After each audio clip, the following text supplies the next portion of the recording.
देखिए हम लोग क्लास 12 के केमिस्ट्री का पहला चैप्टर पढ़ रहे हैं जिसका नाम है ठोस अवस्था। तो पिछले वीडियो में हम लोग अंतः केंद्रित घनी एकक कोशिका के अंदर क्या निकाले थे, संकुल क्षमता निकाले थे।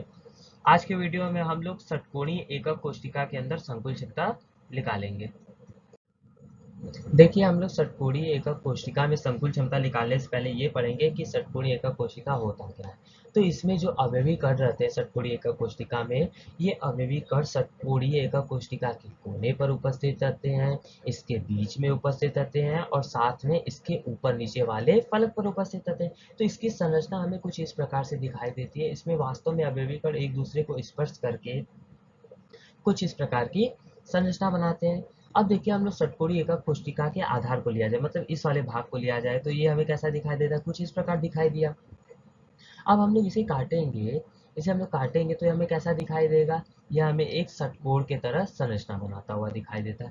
तो अब देखिए ये जब षटकोण बना तो इसकी कुछ भुजा की लंबाई होगी, तो इसकी भुजा की लंबाई को हम लोग क्या मान लिए, भुजा की लंबाई को हम लोग मान लिए ए। अब देखिए क्या होता है, ये जो अवयवी कण रहता है ये गोले के समान रहता है, तो गोले की क्या होगी, कुछ ना कुछ त्रिज्या होगी, तो इस त्रिज्या को क्या मान लेते हैं हम लोग, आर मान लेते हैं। अब देखिए जब हम लोग षटकोणीय एकक कोशिका को काटेंगे तो ये हमें कैसा दिखाई देगा, कुछ इस प्रकार की संरचना बनती हुई हमें दिखाई देगी। तो इसमें कुल कितने अवयवी कण भाग लेते हैं इस संरचना में, तो इस संरचना में कुल 6 अवयवी कण भाग लेते हैं। तो हम लोग अब समझते हैं कि ये 6 अवयवी कण कैसे आए। तो देखिए सबसे पहले कोने पर देखेंगे, तो कोने पर हमें पता है पूरे अवयवी कण का 1/6 हिस्सा होता है। पूरे अवयवी कण का 1/6 हिस्सा है। अब देखिए कुल कितने कोने होते हैं, तो देखिए 6 ऊपर कोने, 1 2 3 4 5 और 6, इसी प्रकार 6 नीचे होते हैं। तो हमें पता चल गया कि कुल मिलाकर 12 कोने होते हैं। तो एक कोने पर 1/6 होता है, तो 12 कोने पर कितना होगा, आपस में गुणा कर लेंगे। तो 6 से 12 कितने बार में कटा, 2।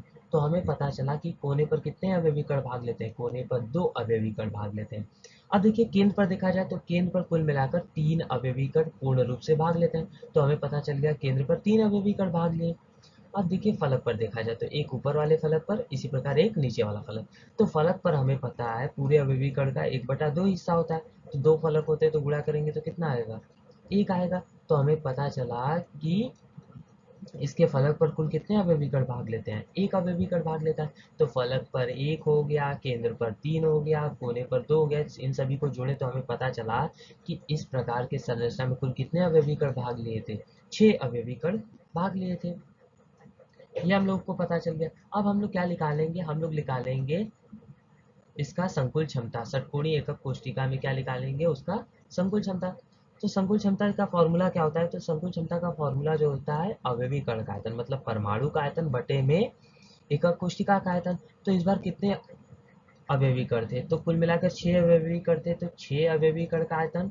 और एकक कोशिका कैसा था, षटकोणीय के रूप में था, तो उसका आयतन निकालेंगे। आप देखिए अगर हम लोग को षटकोणीय एकक कोशिका का आयतन निकालना होता है तो हम लोग को उसके आधार का क्षेत्रफल और ऊंचाई का गुणा कर देंगे, तो हमें षटकोणीय एकक कोशिका का आयतन पता चल जाएगा। तो हम लोग सबसे पहले क्या पढ़ेंगे, इसके आधार का क्षेत्रफल निकालना। तो देखिए षटकोणीय एकक कोशिका जो होता है हमारा, उसका आधार कैसा होता है, उसका आधार एक षटकोण के समान रहता है। तो हमें पता है षटकोण का जो क्षेत्रफल होता है, षटकोण का क्षेत्रफल होता है 3√3 ए स्क्वायर बटे में 2। ये ए क्या होता है, ए इसकी भुजा की लंबाई होती है, ए इसकी भुजा की लंबाई होती है। अब देखिए हमें पता है इसकी भुजा को हम लोग क्या मान लिए थे, इसकी भुजा को मान लिए थे हम लोग ए। और यहाँ से यहाँ तक की दूरी ये हो गई त्रिज्या, उसी प्रकार यहाँ से यहाँ तक की दूरी ये भी हो गई त्रिज्या। तो हम लोग देखें कि जो ये ए है ये कितने आर के बराबर है, जो ए है वो 2r के बराबर था। तो हम लोग ए के जगह क्या रख देंगे, 2r। तो यहाँ पर जो ए लिखा था वहाँ क्या लिख लिया हम लोग, 2r। और स्क्वायर दिया था तो हम लोग कर दिए उसके पूरे का होल स्क्वायर कर दिए। अब होल स्क्वायर करने पर देखिए क्या हो जाएगा, ये देखिए 3√3 वैसा ही लिख दिया हम लोग। 2 का वर्ग कितना होता है, 2 का वर्ग मतलब 2 का 2 से हम लोग को करना पड़ेगा गुणा। तो 2 का 2 से हम लोग गुणा करेंगे तो कितना आता है, 4। तो हम लोग 4 लिख लिए यहाँ पर। अब देखिए आर का स्क्वायर कितना होता है, आर स्क्वायर। अब देखिए 2 से 4 को काटेंगे तो कितना आता है, 2। अब 2 और हम लोग 3 का गुणा कर देंगे तो कितना हो गया, 6 हो गया, 6 लिख लिए। √3 बचा था, √3 को लिख लिया, आर स्क्वायर बचा था तो आर स्क्वायर लिख लिया। तो हमें भी ये पता चल गया कि ये षटकोणीय एकक कोशिका जो था उसके आधार का जो क्षेत्रफल आया, आधार का क्षेत्रफल कितना आया, 6√3 आर स्क्वायर आ गया। देखिए हम लोग अब हम लोग षटकोणीय एकक कोशिका की ऊंचाई निकालेंगे। तो ऊंचाई निकालने के लिए क्या करेंगे, हम लोग यहाँ से यहाँ तक की दूरी निकालेंगे और नीचे भी सेम वही दूरी होती है। तो मतलब अगर हम लोग ऊपर वाली दूरी को निकालेंगे और उसका दोगुना कर देंगे तो हमें कुल दूरी पता चल जाएगी। अब देखिए दूरी ऊपर वाला निकालने के लिए क्या करते हैं, देखिए यहाँ पे हमें अवयवीकरण कैसा दिखाई देता है। एक अवयवीकरण ऊपर उपस्थित था, जैसा कि ये नीला वाला देख सकते हैं आप लोग, आसमानी वाला, और नीचे तीन अवयवीकरण, पीले वाले तीन अवयवीकरण नीचे उपस्थित थे कुछ इस प्रकार से। एक यहाँ पर मान लीजिए, एक यहाँ पर मान लिए हम लोग, और एक यहाँ पर मान लिए। तो नीचे वाले अवयवीकरण को आपस में मिलाएंगे तो यह एक त्रिभुज बना दिया हमारे, यह एक त्रिभुज बना दिया अगर इनके केंद्र को मिलाएंगे, और ये सभी ऊपर वाले से समान रूप से मिल जाएंगे। तो अगर हम लोग को ऊंचाई निकालना होगा तो मतलब हम लोग को ये यहाँ से यहाँ तक की दूरी निकालनी है, ये ऊंचाई निकालना होगा। तो ये ऊंचाई निकालने के लिए हमें क्या पता होना चाहिए, देखिए हमें ये तो पता रहता है, हमें ये पता करना होगा नीचे वाला आधार। तो इसके लिए मतलब हम लोग को नीचे वाले त्रिभुज के पास जाना होगा। तो नीचे वाला त्रिभुज हमें कैसा दिखाई देता है, नीचे वाला त्रिभुज हमें कुछ इस प्रकार से दिखाई देता है। अब अगर इनके केंद्र को मिला देंगे तो इसका त्रिभुज कुछ हमें ऐसा बनता हुआ दिखाई देगा। अब त्रिभुज का कुछ शीर्ष होगा और शीर्ष का नाम होगा, तो शीर्ष के नाम को एक नाम दे दिए ए, इधर वाले को नाम दे दिए बी, इधर वाले को नाम दे दिए सी। अब देखिए क्या करेंगे हम लोग का, देखिए ये क्या होता है, ये जो अवयवीकरण है यहाँ से यहाँ तक की दूरी क्या हो जाएगी, इसकी त्रिज्या हो जाएगी, और इसमें भी क्या हो जाएगी, यहाँ से यहाँ तक की दूरी त्रिज्या। तो कुल ए बी कितना हो जाएगा, तो कुल ए बी हो जाएगा 2r। उसी प्रकार क्या हो जाएगा, बी सी भी हमारा 2r हो जाएगा, और ए सी भी हमारा 2r हो जाएगा। तो सभी दूरी आपस में क्या मिले, हमें बराबर मिले, जिस कारण से क्या हो गया, जिस कारण से यह हमें पता चल गया यह एक समबाहु त्रिभुज है। अब क्या होता है, हमें पता है समबाहु त्रिभुज में जो इसके अंदर होती है माध्यिकाएं, माध्यिकाएं मतलब देखिए तीन माध्यिका होगी, तो पहला माध्यिका हो गया ए पी, दूसरा माध्यिका हो गया बी क्यू, और तीसरा माध्यिका हो गया सी आर। तो ये सभी माध्यिकाएं आपस में बराबर होती हैं, और ये माध्यिकाओं को अगर केंद्र के हिसाब से देखा जाए, जैसे कि देखिए ये समबाहु त्रिभुज है, इसमें माध्यिका हो गया, तो केंद्र के हिसाब से देखा जाए तो ये केंद्र क्या करता है, माध्यिकाओं को दो संबंधे एक के अनुपात में विभाजित करता है। दो संबंधे एक का मतलब हम लोग समझते हैं, जैसे कि देखिए हम लोग क्या करते हैं, इसकी माध्यिका को हम लोग मान लेते हैं, इसकी माध्यिका को हम लोग मान लिए 3x मान लिए। तो 3x होने की वजह से क्या हो जाएगा, ये वाला हो जाएगा 2x, और ये वाला हो जाएगा x, और ये पूरा कितना हो गया हमारा, ये पूरा हो गया हमारा 3x। तो हमें क्या निकालना होगा, हमें ये निकालना है, ये निकालना है मतलब ये OB वाली दूरी निकालनी है। तो OB वाली दूरी निकालना है, तो OB वाली दूरी कितना है, 2x है, तो 2x। तो 2x निकालने के लिए क्या करेंगे, हम लोग x की वैल्यू निकाल लेंगे। x की वैल्यू यहाँ पर समीकरण 1 में रख के हम लोग OB की बीच की दूरी निकाल लेंगे। तो x की वैल्यू निकालने के लिए देखिए हम लोग किस त्रिभुज के पास आएंगे, इस वाले समकोण त्रिभुज के पास आएंगे, ये वाला जो हमारा समकोण त्रिभुज दिखाई दिया। तो समकोण त्रिभुज में क्या, देखिए समकोण त्रिभुज में हमें पता चला कि ये देखिए ये क्या है, एक हिसाब से देखा जाए ये लंब हो गया, ये आधार हो गया, और ये कर्ण हो गया। ये कितना हमें पता चला, ये हमारा माध्यिका होने के कारण से ये 3x हो गया, और नीचे वाला ये क्या हो जाएगा, देखिए पूरा यहाँ से यहाँ तक की दूरी क्या हो गई हमारी, r हो गई। तो हमें पता चल गया। तो हम लोग पाइथागोरस प्रमेय लगाएंगे। तो पाइथागोरस प्रमेय क्या बोलता है, पाइथागोरस प्रमेय ये बोलता है कि सबसे बड़ी वाली भुजा, सबसे बड़ी वाली भुजा मतलब ये जो होता है ए बी, तो ए बी का स्क्वायर क्या हो जाएगा, ए से लेकर पी तक की दूरी का स्क्वायर, फिर बी से लेकर पी तक की दूरी का होल स्क्वायर। तो देखिए ए बी हमारा कितना दिया गया है, ए बी हमारा दिया है 2r, तो 2r का होल स्क्वायर कर दिए हम लोग।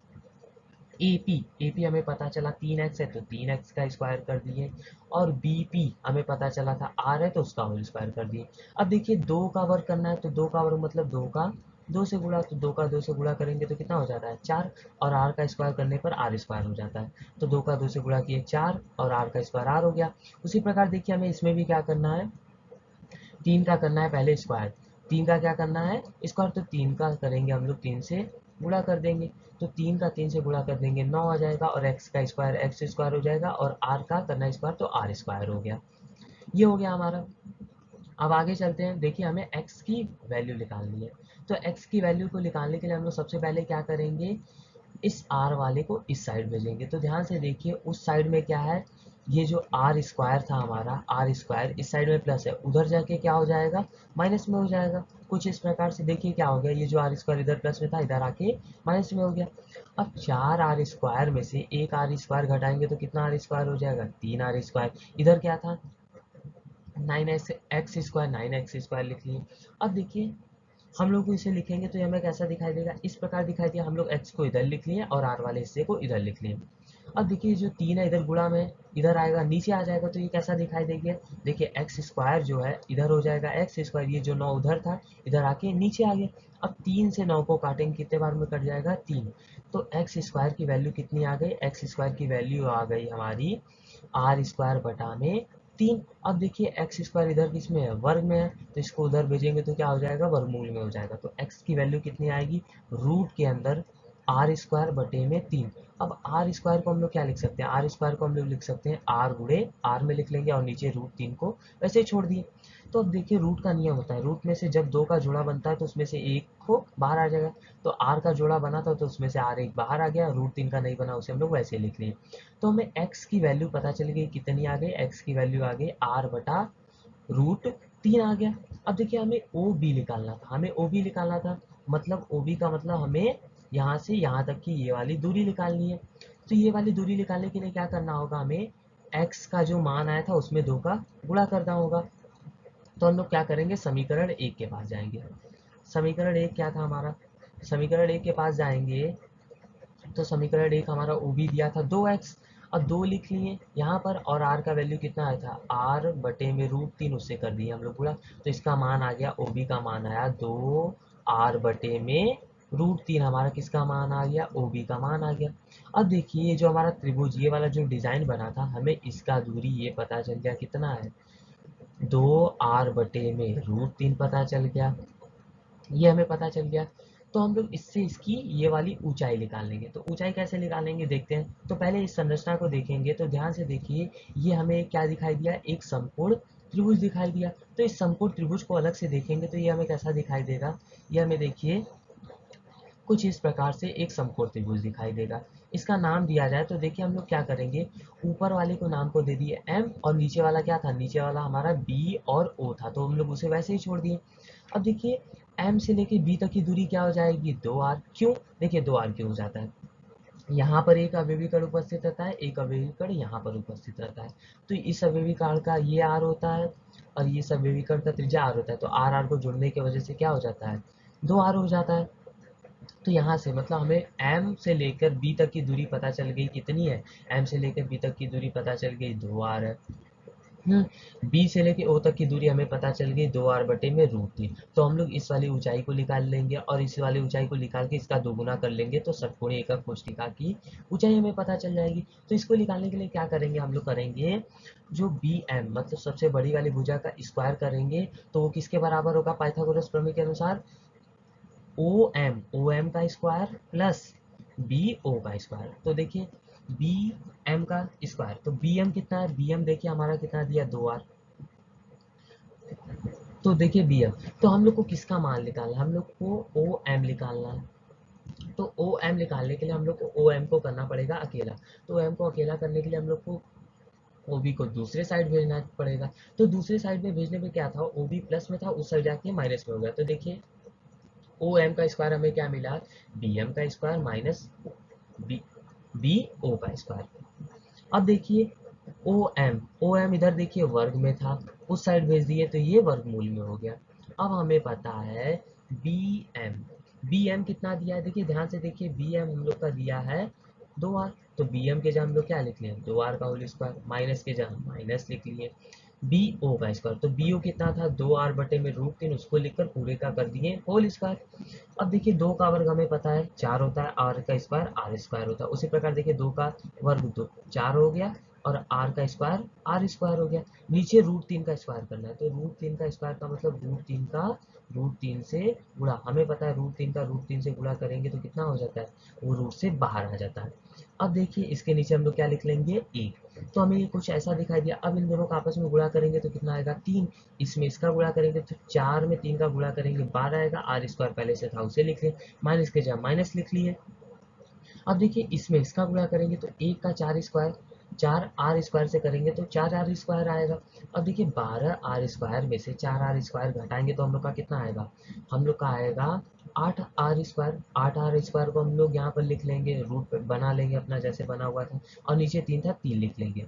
अब देखिए 8 को क्या लिख सकते हैं हम लोग, 8 को 2 गुणे 2 गुणे 2 लिख सकते हैं, और r² को r गुणे r लिख लेंगे, नीचे √3 था।